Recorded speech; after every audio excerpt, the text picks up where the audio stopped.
As time goes on, cryptocurrency is starting to look more like just another arm of the existing financial system. Everywhere you go, you need to provide KYC. Almost all the services you use involve an intermediary, and everything you do is tracked to a T. This trend towards surveillance and centralization is concerning, to say the least, but luckily there are some cryptocurrencies which are working to keep this industry free. Thorchain is arguably at the top of this list, and now that it's back online, it's high time to remind you all just how important this crypto project is. Today I'm going to give you a quick overview of Thorchain, bring you up to speed on a few updates, explain the hacks that took down its blockchain, and tell you why Rune's recovery rally has only just begun.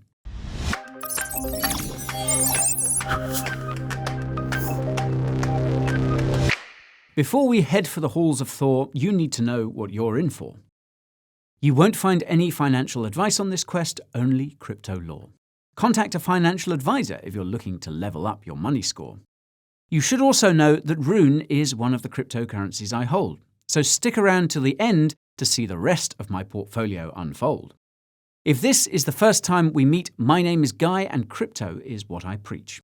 The Coin Bureau is where you'll find some of the highest quality crypto content on the tube. Coins, tokens, news and reviews are just a few of the topics coming to a theatre near you. If this is the kind of stuff you watch while eating popcorn, subscribe to the channel and ping that notification bell to bring this channel to the fore. I know time can be hard to find with all the grind, which is why I've left timestamps below to skip ahead to any subjects that stimulate your mind. If you manage to stick around until the end, well, that's mighty fine. That's all I need to explain, so let's power on up with Thorchain. Thorchain was founded by a team of shadowy supercoders in 2018. Now, although most of the Thorchain team is still anonymous, a few members have made themselves known, namely Chad Barraford, who has become the de facto face of Thorchain. After raising a few $1 million across various token sales in 2018 and 2019, Thorchain's first iteration, called ChaosNet, went live in 2020, followed by the fully functional multi-chain ChaosNet earlier this year. Thorchain is a decentralized exchange protocol that makes it possible to swap cryptocurrencies between different blockchains. This is done natively and without wrapping. Now, this is in contrast to decentralized exchanges like Uniswap, which only let you swap between cryptocurrencies on the same blockchain, and any cross-chain swaps are done with wrapped assets. Like Uniswap, Thorchain is an automated market maker, meaning it uses the ratio of two cryptocurrencies in a pool to determine their price. The difference is that on Thorchain, every cryptocurrency is pooled with Rune, Thorchain's native coin. This is done to minimize the number of pools, which maximizes liquidity and also creates the economic incentives required to make Thorchain work. The Thorchain blockchain was built using the Cosmos SDK, and it's currently operated by around 70 validator nodes, which coordinate cross-chain transactions. Thorchain nodes must bond, aka stake, a minimum of 300,000 Rune, which is worth a whopping $3.6 million at the time of shooting. In addition to this minimum stake, Thorchain nodes must stake an amount of Rune that is 1.5 times the value of the cryptocurrency currently being stored in Thorchain's vaults. This is so that if they try to steal the crypto in those vaults, the money they lose is substantially greater than their ill-gotten gains. Thorchain vaults store all the cryptocurrency on the Thorchain protocol. This cryptocurrency comes from liquidity providers who pool an equivalent dollar value of Rune and BTC, ETH, or any other cryptocurrency supported by Thorchain. Thorchain decides which cryptocurrency to support using a pending pool mechanism, wherein liquidity providers can pool Rune and the cryptocurrency they want to see supported. The cryptocurrency with the most pooled Rune is then added to Thorchain by nodes, and the pool is made tradable by users. Thorchain nodes earn a handsome cut of block rewards and protocol fees in exchange for their services, and the same goes for liquidity providers. To ensure the Thorchain protocol remains secure, a special mechanism called the incentive pendulum will increase or reduce rewards to Thorchain nodes or liquidity providers to increase or decrease their staked Rune. Note that Thorchain is intended to function as the back end of a decentralized exchange interface. There are multiple front ends for Thorchain, most of which were made by the Thorchain community. One well-known Thorchain front end is the Shapeshift cryptocurrency wallet, which integrated Thorchain in April. If someone wants to swap, say, BTC for ETH using a Thorchain-based DEX, the BTCU swap is sent to Thorchain's Bitcoin vault. This transaction is seen on the Bitcoin blockchain by Thorchain nodes thanks to Bifrost, and the appropriate amount of ETH is sent to your Ethereum wallet from Thorchain's Ethereum vault. The price is calculated based on the price of BTC and ETH versus the Rune in their respective pools. No data oracles are required for this due to Thorchain's built-in incentives. Rune is used to pay for all transaction and swap fees, and swaps can take as little as 10 seconds depending on the cryptocurrencies involved. There's also a slip fee mechanism which makes it extremely expensive for any crypto whales to manipulate prices. Now, all this barely scratches the surface of how Thorchain works, and you can learn more about that by watching my last video on the project. Now, a lot has happened since I last covered Thorchain, and the first thing I need to bring your attention to is the change of Thorchain's website and blog. Previously, Thorchain.org was Thorchain's official website. Now it looks like Thorchain.com has taken this role. Previously, Thorchain's Medium page was where you could find every Thorchain update. Now it looks like Runebase has taken this role. Now that said, there is some overlap between all these resources, and the links to these will be in the description if you're interested. Anyways, in May, Thorchain devs reported that both the single-chain and multi-chain ChaosNet had experienced synchronization and instability issues, resulting in a loss of user funds, which were subsequently reimbursed. In June, Thorchain launched its Thorname service. As the name suggests, Thorname makes it possible to create an easily readable address like guy.thor, which you can send cryptocurrency to. The cool thing with Thorname is that guy.thor can then be linked to crypto wallet addresses I have on other blockchains, thanks to Thorchain's protocol. Later in June, Thorchain devs announced that $140,000 in crypto had been drained from Thorchain vaults using an exploit that sounds eerily similar to one of the hacks that happened in July. Now, after these July hacks, the Thorchain blockchain was brought to a halt to protect user funds. I'll come back to those hacks in a moment. At the end of July, Thorchain devs warned that someone was sending a scam token called UniH to any Ethereum wallets holding Rune. Anyone who tried to swap them saw all the funds drained out of their wallet. In response to this and the other hacks that happened around that time, Thorchain devs announced that they would be building protocol-wide insurance to protect user funds in case of any future exploits. In August, Thorchain devs detailed the additional steps they would be taking to, quote, harden the Thorchain protocol. In September, Thorchain devs slowly began restarting the Thorchain protocol. In October, ThorSwap, Thorchain's most popular front-end DEX interface, raised nearly $4 million in a private sale. Terra also announced that it had enabled Cosmos's Inter-Blockchain Communication Protocol, or IBC, making it easily interoperable with other Cosmos-based chains, which of course includes Thorchain. Now this is significant because Terra issues the decentralized UST stablecoin, which Thorchain has been itching to add since its inception. Now you can learn more about Terra by tapping that link up there in the top right. But Thorchain's most important October update was the full resurrection of the Thorchain protocol, something that thousands of Thorchain users had been waiting for since the July hacks. So, let's dive into those, shall we? Given that the hacks were even more complex than Thorchain itself, I hope you'll forgive me for omitting a few details in order to keep the explanation super simple. So, the first hack saw over 2,500 ETH drained from Thorchain's Ethereum vault. This ETH was worth around $5 million at the time. The way the hacker did this was by creating a special smart contract on Ethereum that tricked Thorchain's Ethereum smart contract into thinking that someone was trying to swap another cryptocurrency for ETH. The result was that the Thorchain vault sent ETH to the hacker's wallet address, even though the hacker hadn't actually sent any funds to swap against. The hacker repeated this fake swap process until they had drained 2,500 ETH as well as some additional ERC20 tokens. The second hack took place less than 2 weeks later, and this saw over $8 million in crypto stolen, which included a lot of ETH and ERC20 tokens such as USDC, USDT, and Sushi.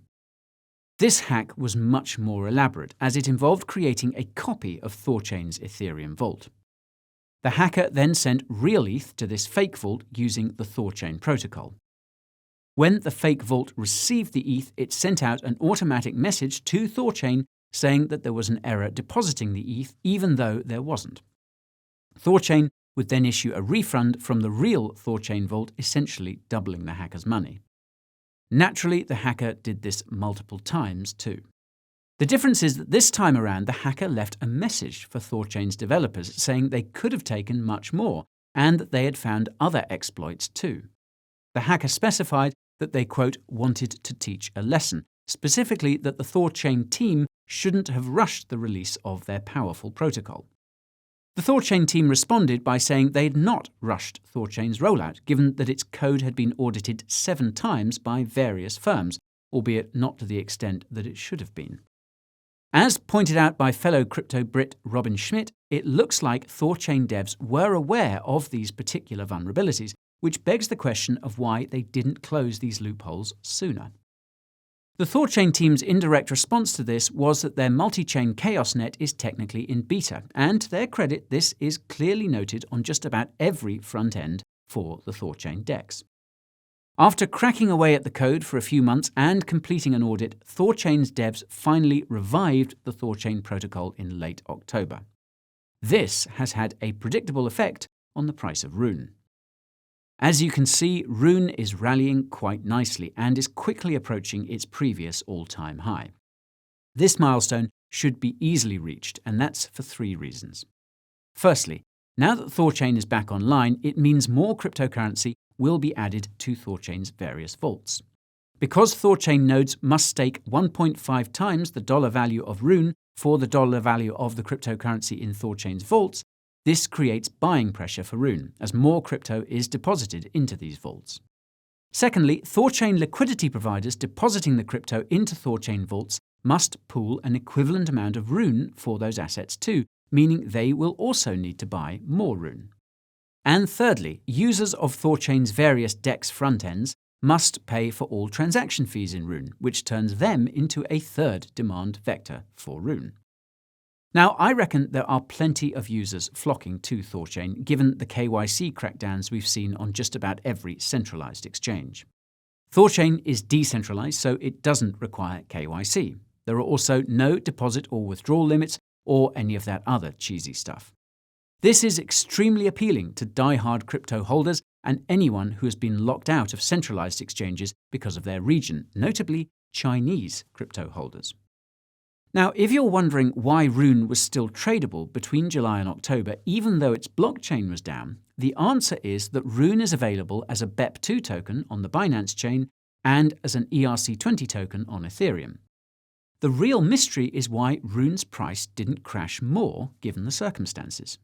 After all, the rest of the crypto market was down in the dumps, and those 2 hacks probably crushed any remaining morale amongst most Rune holders. As far as I can tell, Rune's price was protected by the fact that native Rune on the Thorchain blockchain isn't supported by any cryptocurrency exchanges. This means that anyone holding native Rune had no way of selling, which they technically could have done in the days and weeks following the hack, since the Thorchain blockchain was still online even though cross-chain swaps were disabled.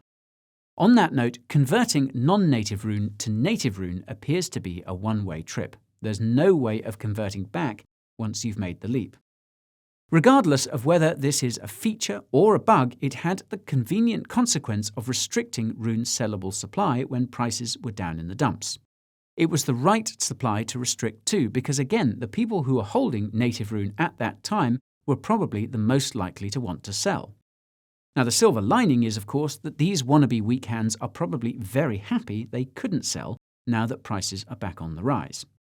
So in terms of how high we could go, I'll reiterate that I really think the sky's the limit for Rune, due to the insane value that the Thorchain protocol provides.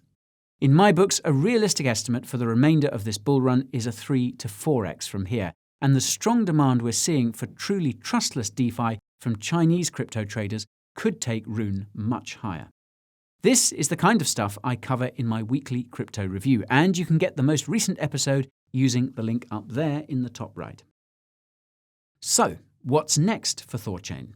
Well, quite a bit actually. Between Thorchain's new website, Thorchain's Medium, and Runebase, I managed to find 3 separate roadmaps in addition to a bunch of other milestones. The roadmap on Thorchain's new website lists the mainnet launch of Thorchain's multi-chain chaosnet as the only upcoming milestone. This will see a series of DeFi protocols related to lending and borrowing, leverage trading, and synthetic assets go live as a bundle known as ThorFi. Yeah, I like that name too. The roadmap on Thorchain's Medium was posted back in June, and it details multiple milestones which must be met before planned obsolescence can happen. This is when Thorchain's core devs will destroy the admin keys to core components of the Thorchain protocol and hand over the rest to the Thorchain community. Planned obsolescence has been tentatively scheduled for the summer of 2022, but it ultimately depends on the completion of the following milestones. First, there must be 100 Thorchain nodes. Second, 50 million Rune must be pooled with other cryptocurrencies by liquidity providers. Third, Thorchain must have $1 billion in total value locked. Fourth, all ThorFi features must be live. And fifth, Thorchain must be supporting 20 cryptocurrency blockchains. Meanwhile, the roadmap on Runebase is focused on the restoration of Thorchain, which is now complete. The only milestone that has yet to be met on the Runebase roadmap is the introduction of protocol insurance, which will apparently be provided by Nexus Mutual. To my understanding, Thorchain's protocol insurance has not yet been implemented, and I wasn't able to find a concrete date for when it will come into play. As I mentioned earlier, Thorchain is working on adding Terra for UST, and this couldn't come any sooner now that Tether's USDT has announced its alliance with the Fat F. If you don't know why that's a problem, well, you need to watch my video about the Fat F, and you can find it in the top right. Besides Terra, Thorchain is also looking to add support for Dogecoin, Monero, and Haven protocol in the short term. Most of Thorchain's other milestones concern projects created by the community, such as ThorChads, ThorStarter, and ThorSwap. The one that stuck out most to me was Thor Wallet, which will be built from the ground up to support the full spectrum of Thorchain's cross-chain capabilities in a user-friendly manner. Now, this is all exciting stuff, but I'd be lying if I said I didn't have my fair share of concerns. As you might have gathered, Thorchain's documentation is pretty scattered, and this is a gripe I've had with the project for quite some time. This is arguably an unavoidable side effect of Thorchain's focus on privacy and decentralization, and to its credit, the organization of its documentation is getting better. The same can't be said about Thorchain's security, however. Never mind all the hacks we've seen in the past. The fact that Thorchain's devs haven't posted a weekly update since early September makes me worry that there could still be some technical issues behind the scenes. Now, my only concrete evidence for this comes from the Thorchain Alerts Telegram channel, which frequently details delayed transactions. I also know that there are many users that swapped from BEP2 Rune to native Rune while Thorchain was down, who are waiting for that conversion to go through, including someone here at the Coin Bureau. Otherwise, though, Thorchain seems to be fully operational. I reckon the devs won't try pushing anything risky with that hacker still on the loose, and I am quite confident that the Thorchain team will solve any outstanding technical issues in due course. My only real concern for Thorchain in the long term has to do with cost. The transaction fees you pay in Rune for a Thorchain swap can be quite pricey, and this is primarily because you're paying for the transaction fees on the 2 blockchains you're swapping between. Shelling out between $50 and $100 for a single swap might not be a problem for some, but it is a problem for most. As time goes on, Thorchain swap fees will only increase as transaction fees on the underlying blockchains increase. This means Thorchain could someday be limited to whales, and I reckon this will happen sooner rather than later. Even Shapeshift founder Eric Voorhees mentioned in an April interview that Thorchain will be ideal for larger trades worth between $10,000 and $100,000 for this very reason. The good news is that most of the money in crypto and DeFi comes from big investors. This means Thorchain as a protocol is very likely to survive regardless of this adoption hurdle. High swap fees will only affect regular crypto holders like you and me, but luckily we will still be able to make some mad money just by holding Rune as Thorchain becomes more popular, and believe me, it will. Not financial advice, of course. So that's all I've got to say about Thorchain for today. If you liked what you saw, smash that like button with your paw. Be sure to subscribe to the channel too and ping that notification bell to make sure my next video finds its way to you. If you've got more time to kill, I've got a few things you can do. You can head on over to Coin Bureau Clips for bloopers and behind the scenes, and follow me on Twitter, TikTok and Instagram for hot takes and dank memes. You can join my Telegram channel to get the info you need to become a crypto master, and if you stuck around until now, I bet my portfolio is what you're after. Well, you can see what other coins and tokens I hold by subscribing to my weekly newsletter. It's packed with tools, tips and tricks to make your own portfolio better. If you want to support the channel, you can do just that by getting a branded beanie, tea, bottle or sweater. The only place you'll find these items is the Coin Bureau merch store, and you can find your way there as well as to all the other resources using the links down below. Thank you so much if you made it this far. You must be sick of my face by now, so I'll just say ta-ta.